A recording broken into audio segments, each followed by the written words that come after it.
अस्सलामुअलैकुम जनाब, कैसे मिजाज हैं आप सबके। मेरा नाम आमिर है और आप देख रहे हैं एजे इलेक्ट्रिक यूट्यूब चैनल। आज की ये वीडियो मेरे उन दोस्तों के नाम जिनको इल्म हासिल करने का शौक है, क्योंकि ये जिक्र है एक ऐसे यूनिक और इंटरेस्टिंग इलेक्ट्रिकल पैरामीटर का कि जो न सिर्फ किसी भी इंडस्ट्रियल या डोमेस्टिक लोड की पावर कंजम्पशन के ऊपर अच्छा खासा असरअंदाज होता है, बल्कि आपके घर के बिजली के बिल के ऊपर भी इसका अच्छा खासा असर होता है। जी हाँ दोस्तों, मैं बात कर रहा हूँ पावर फैक्टर की। तो आज की इस शशकों भरी वीडियो के अंदर मैं आपको बिल्कुल सादा और आसान मिसालों के जरिए पावर फैक्टर को बिल्कुल बारीकी से एक्सप्लेन करने वाला हूं। आप सोच रहे होंगे कि ये लेज और पेप्सी जो है वो मैंने शायद साथ साथ पीने के लिए रखी हुई है, तो बिल्कुल नहीं दोस्तों, ये चीजें मैंने आपको समझाने के लिए रखी हुई हैं। तो ये वीडियो आपके बहुत से कॉन्सेप्ट्स को क्लियर करने वाली है, तो ये वीडियो आपने कंप्लीट देखनी है। तो सबसे पहली बात दोस्तों कि किसी भी चीज का पूरा मतलब उसके नाम में छुपा होता है। अगर आप यहाँ पर पावर फैक्टर के नाम पर गौर करें तो आपको यहाँ पर दो वर्ड्स, दो अल्फाज नजर आते हैं, एक पावर और दूसरा फैक्टर। पावर का मतलब तो इलेक्ट्रिकल पावर हो गया, इसके बारे में हम बाद में बात करते हैं। फिलहाल बात करते हैं फैक्टर की कि ये फैक्टर क्या चीज है। तो दोस्तों, फैक्टर इंग्लिश जुबान का लफ्ज है जिसका मतलब रेट यानी कि रेशो के हैं। उर्दू में इसके लिए निस्बत का लफ्ज भी इस्तेमाल किया जाता है, शरह का लफ्ज भी इस्तेमाल किया जाता है, और मैथ के अंदर इसके लिए बटा का साइन भी यूज किया जाता है, स्लैश का साइन भी यूज करते हैं, डिवाइड यानी कि तकसीम का साइन भी यूज करते हैं, और इस तरह से दो डॉट डाल के निस्बत का साइन भी यूज किया जाता है। यानी कि दोस्तों, जब कोई सी भी दो चीजों के दरमियान कोई निस्बत कायम हो जाए, उनके दरमियान कोई ताल्लुक बन जाए, उनके दरमियान कोई रिश्ता बन जाए, या फिर उनके दरमियान में कोई रेशो बन जाए, तो इस चीज को हम कहते हैं दोस्तों फैक्टर। छोटे को बड़े से निस्बत हो जाए तो उसको बड़ा बना देती है, बड़े को छोटे से निस्बत हो जाए तो उसको छोटा बना देती है। वो जैसे कहते हैं कि जब तक बिके न थे कोई पूछता न था, तुमने हमें खरीद कर अनमोल कर दिया। तो पता चला दोस्तों कि पावर फैक्टर दरअसल कोई सी भी दो पावर्स के दरमियान की निस्बत है, उनका एक ताल्लुक है, उनकी एक रेशो है। तो अब वो कौन सी दो पावर्स हैं, इसके बारे में थोड़ी सी बात कर लेते हैं। तो दोस्तों, इलेक्ट्रिकल पावर की तीन टाइप्स होती हैं, तीन इकसाम होती हैं। एक होती है VA, एक होती है वॉट और एक होती है वार। और अगर आप इन तीनों के साथ के लगा दें, यानी कि KVA किलोवाट और KVAR, तो फिर ये पावर्स के बड़े यूनिट बन जाते हैं। KVA होती है दोस्तों एपरेंट पावर, जिसको हम उर्दू में जाहिरी पावर कहते हैं। और दोस्तों, ये वो पावर होती है जो आप किसी भी चीज को, किसी भी लोड को प्रोवाइड करते हैं, उसको सप्लाई करते हैं, और उस टोटल पावर में से जितनी वो चीज, जितना वो लोड इस्तेमाल कर लेता है, कंज्यूम कर लेता है, उसको हम कहते हैं दोस्तों वाट या फिर किलोवाट। और इसको इंग्लिश में एक्टिव पावर भी कहते हैं, एक्चुअल पावर भी कहते हैं, रियल पावर भी कहते हैं, और उर्दू में इसके लिए हकीकी पावर का लफ्ज इस्तेमाल किया जाता है। जैसे आपने सुना होगा कि पंखा 80 वाट का, इस्त्री 1000 वाट की। तो ये जो वाटेज होती है, ये बेसिकली उस चीज की खर्च शुदा या फिर इस्तेमाल शुदा पावर होती है। और जितनी पावर दोस्तों वो चीज या फिर लोड इलेक्ट्रोमैग्नेटिक या फिर इलेक्ट्रोस्टैटिक फ्लक्स की शक्ल में जाया कर देता है, सर्किट से बाहर निकाल देता है, उसको हम कहते हैं दोस्तों रिएक्टिव पावर या फिर KVAR, या फिर इसको जाया शुदा पावर भी हम कहते हैं। तो अब इसकी बिल्कुल सादा सी एग्जांपल है दोस्तों, और वो ये है कि आप जानते हैं कि जब भी हम किसी भी गिलास में कोई कोल्ड ड्रिंक डालते हैं, तो जैसे ही हम कोल्ड ड्रिंक को ग्लास में डालते हैं, आपने देखा होगा ऊपर थोड़ी सी जाग बन जाती है जो बाद में उड़ के जाया हो जाती है। ये देखें, जैसे ही मैं डालता हूं तो फौरन से आप देख सकते हैं कि ऊपर एक जाग बन गई है। तो जितनी मैंने टोटल डाली दोस्तों वो थी KVA। अब ये जो पोर्शन इसका बच गया है जो कि पीने के काबिल है, ये है दोस्तों एक्टिव पावर, यानी कि आप इसको हकीकी पावर कह सकते हैं। और जो थोड़ी सी ऊपर ये शुरू में जाग बनी थी जो आप देख सकते थे, उसको हम कहते हैं दोस्तों KVAR, जो कि बाद में उड़ जाती है, सर्किट से जाया हो जाती है, बाहर निकल जाती है। अब इन तीनों पावर्स की एग्जांपल दोस्तों मैं आपको इस चिप्स के पैकेट के जरिए देता हूं। ये जो आपको टोटल जो है वो नजर आ रहा है, जो इसकी जाहिरी पावर है दोस्तों वो है एपरेंट पावर। लेकिन जैसे ही दोस्तों हम इसको खोलते हैं तो आपको पता है कि इसके अंदर चिप्स जो हैं वो बहुत ही थोड़ी मिकदार के अंदर आपको नजर आते हैं। तो जो पावर खाने के काबिल है, जो इस्तेमाल के काबिल है, जो कि बहुत ही थोड़ी मिकदार में है, जो चिप्स इसके अंदर पड़े हुए हैं दोस्तों, वो है इसकी एक्टिव पावर यानी कि वाटेज, या फिर आप इसको हकीकी पावर से तशबीह दे सकते हैं। और जो इसमें ऊपर हवा भरी हुई थी जो कि इस्तेमाल के काबिल नहीं है, जो उड़ के जाया हो जाती है, उसको दोस्तों हम कहते हैं रिएक्टिव पावर या फिर KVAR।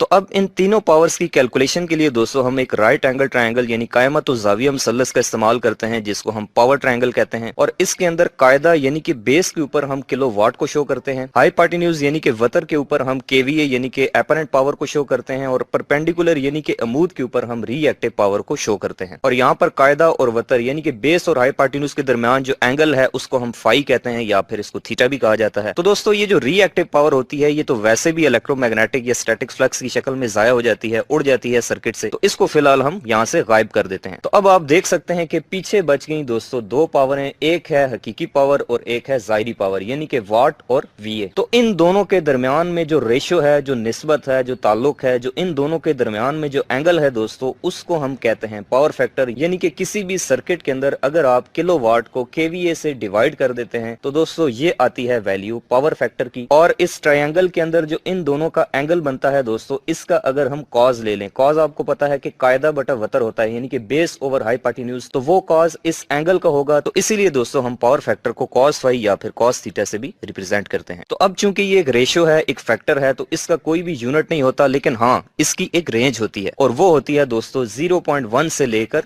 1 तक। सेंटर में हमेशा इसका 1 होता है, जिसको हम कहते हैं दोस्तों यूनिटी पावर फैक्टर, और ये सबसे बेस्ट पावर फैक्टर होता है। अगर आपका पावर फैक्टर यूनिटी है यानी कि 1 है, तो फिर आप किसी भी फैक्ट्री का ले लें, किसी भी घर का ले लें, उसका बिजली का जो बिल है वो बहुत ही कम आएगा। और 1 से पीछे पीछे इसकी वैल्यू आहिस्ता आहिस्ता कम होती है, 0.9, 0.8, 7, 6 और करते करते ये 0 तक आती है। तो 1 से पीछे पीछे जो इसका एरिया है दोस्तों, इसको हम कहते हैं लैगिंग पावर फैक्टर। और 1 से अगर ऊपर जाता है पावर फैक्टर, तो यहाँ पर 1 के बाद 1.1 नहीं आता या 2 नहीं आता, बल्कि 1 के बाद भी 0.9, 0.8, 7, 6 और करते करते 0 तक जाता है। लेकिन ये जो एरिया है दोस्तों, इसको हम कहते हैं लीडिंग पावर फैक्टर। लीडिंग का मतलब लीड करने वाला, जो आगे चलता है। तो अगर पावर फैक्टर यूनिटी से ऊपर चला जाए तो वो लीडिंग हो जाता है, अगर यूनिटी से नीचे आ जाए तो वो लैगिंग होता है। और यही चीज दोस्तों अगर आप पावर फैक्टर मीटर के अंदर भी देखें, तो इसके अंदर भी सेंटर में 1 होता है। 1 से पीछे पीछे जो है वो लैगिंग वाला पोर्शन है, और 1 से ऊपर जो है वो लीडिंग वाला पोर्शन शो किया जाता है। तो दोस्तों सबसे बेस्ट पावर फैक्टर होता है यूनिटी यानी कि 1। और अगर आपका पावर फैक्टर बहुत ज्यादा लैगिंग है या लीडिंग है, तो ये आपके लिए बहुत ही खतरनाक सूरत हाल है। इस तरह से आपके बिजली के बिल में और पावर कंजम्पशन में बहुत ज्यादा इजाफा हो जाता है। तो अब हमारे घर में ऐसी कौन सी चीज है जो कि पावर फैक्टर को लैगिंग कर रही है, कौन सी उसको लीडिंग पे लेके जा रही है, इसके बारे में थोड़ी सी बात करते हैं। तो दोस्तों इलेक्ट्रिकल के अंदर जो लोड्स होते हैं उनकी 3 टाइप्स होती हैं। एक होते हैं रेजिस्टिव लोड, एक होते हैं इंडक्टिव लोड और एक होते हैं कैपेसिटिव लोड। रेजिस्टिव लोड होते हैं जैसे आपकी इलेक्ट्रिक आयरन होगी यानी कि इस्त्री हो गई, सोल्डरिंग आयरन हो गया जिसको हम काविया कहते हैं, इलेक्ट्रिक हीटर हो गया, इसके अलावा इलेक्ट्रिक केटल होगी जिसको हम चाय वाली केतली भी कहते हैं। तो ये सारी चीजें दोस्तों होती हैं रेजिस्टिव लोड। इसी तरह आपकी जितनी भी मोटरें होती हैं दोस्तों, जिनके अंदर कॉइल यानी कि वाइंडिंग का इस्तेमाल किया जाता है, वो सारे होते हैं दोस्तों इंडक्टिव लोड। जैसे कि आपका छत वाले पंखे की मोटर, आपके रूम कूलर की मोटर या फिर पानी वाली मोटर, तो जितनी भी कॉइल या वाइंडिंग वाले लोड हैं दोस्तों वो होते हैं इंडक्टिव। और जिस जगह के ऊपर कैपेसिटर का इस्तेमाल किया जाए तो capacitor as a capacitive load behave करता है। तो अब दोस्तों एक बात आप गौर से सुन लें कि जितने भी हमारे रेजिस्टिव लोड होते हैं जैसे कि इस्त्री वगैरह, इन सब का पावर फैक्टर यूनिटी होता है। जैसे कि आप यहाँ पर इस मीटर के ऊपर देख रहे हैं कि मैंने जैसे ही इस्त्री को कनेक्ट किया है तो मेरा ये जो पावर फैक्टर मीटर है ये यूनिटी पावर फैक्टर शो कर रहा है। लेकिन जो हमारे इंडक्टिव लोड होते हैं दोस्तों जैसे कि मोटर्स वगैरह, इनका जो पावर फैक्टर होता है ये होता है लैगिंग। यानी कि जो इंडक्टर होता है दोस्तों ये पावर फैक्टर को कम करने का, उसको लैग करवाने का, उसको पीछे चलाने का सबब बनता है। जैसा कि आप यहाँ पर देख सकते हैं दोस्तों कि एक मोटर चल रही है और पावर फैक्टर मीटर इसका पावर फैक्टर लैगिंग के एरिया में शो कर रहा है, यानी कि इसका पावर फैक्टर कम है। वैल्यू इसकी कोई भी हो सकती है लेकिन जितना भी कम होगा उतना ज्यादा नुकसान होगा। और इसी तरह से दोस्तों जो हमारे कैपेसिटिव लोड होते हैं यानी कि कैपेसिटर होता है वो लीडिंग पावर फैक्टर प्रोवाइड करता है। अब ये जैसे देखिए मैंने पावर फैक्टर मीटर के साथ कैपेसिटर को कनेक्ट किया है, तो अब यहाँ पर ये पावर फैक्टर मीटर इसको लीडिंग बता रहा है, यानी कि पावर फैक्टर यूनिटी से ऊपर है। लेकिन ये याद रखें कि लीडिंग पावर फैक्टर भी नुकसानदेह होता है, सबसे बेस्ट होता है यूनिटी। तो दोस्तों इंडक्टर एक ऐसी वाइड चीज है जो कि पावर फैक्टर को कम करती है, उसको लैग करवाती है, क्योंकि इंडक्टर यानी कॉइल रिएक्टिव पावर रिलीज करता है, रिएक्टिव पावर छोड़ता है, सबसे ज्यादा पावर ये जाया करता है। लेकिन जो कैपेसिटर होता है दोस्तों इसका काम बिल्कुल उलट होता है, ये उस सारी रिएक्टिव पावर को खा जाता है, उसको चूस लेता है, उसको जज़ब कर लेता है। और चूंकि कैपेसिटर इस सारी रिएक्टिव पावर को चूस लेता है, खत्म कर लेता है, तो इसीलिए ये उस लैगिंग इफेक्ट को उठा के आहिस्ता आहिस्ता यूनिटी पे ले जाता है। और अगर आप बहुत ज्यादा कैपेसिटर का इस्तेमाल कर दें तो फिर आपका पावर फैक्टर यूनिटी से भी ऊपर यानी कि लीडिंग की तरफ चला जाता है। तो जब हमने पावर फैक्टर को लैग करवाना हो, नीचे लेके आना हो, तो फिर हम इंडक्टर का इस्तेमाल करते हैं। और जब दोस्तों हमने पावर फैक्टर को बेहतर करना हो, पावर फैक्टर की इंप्रूवमेंट करनी हो, उसको लैगिंग से यूनिटी की तरफ लेके जाना हो, तो फिर हम कैपेसिटर्स का इस्तेमाल करते हैं। तो चलिए दोस्तों अब यही चीज जो मैंने बताई है आपको मैं प्रैक्टिकली आपको शो कराता हूँ।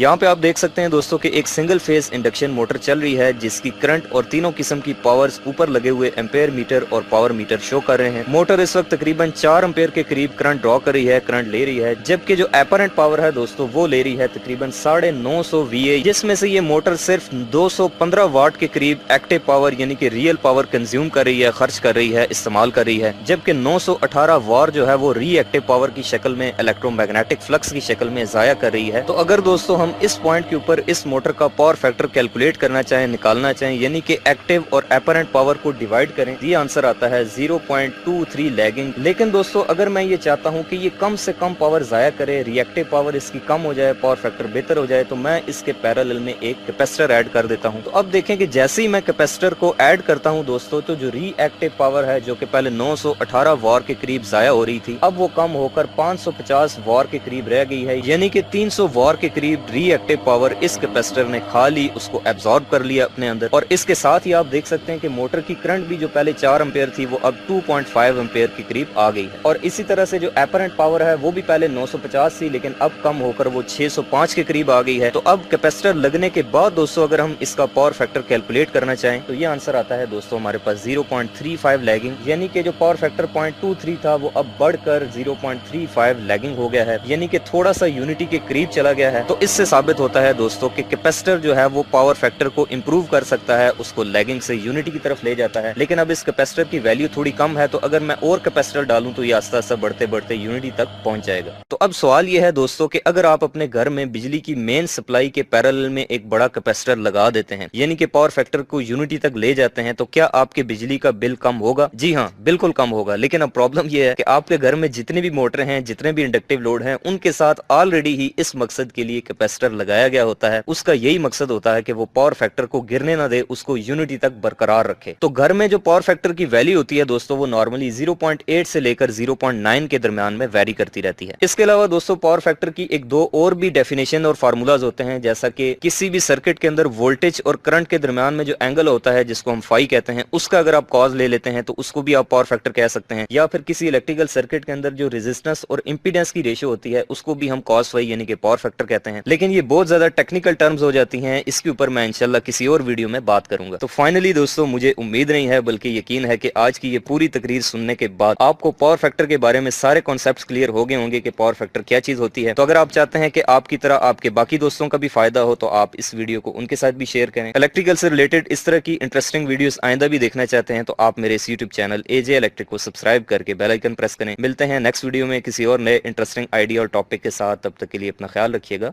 खुदा हाफिज।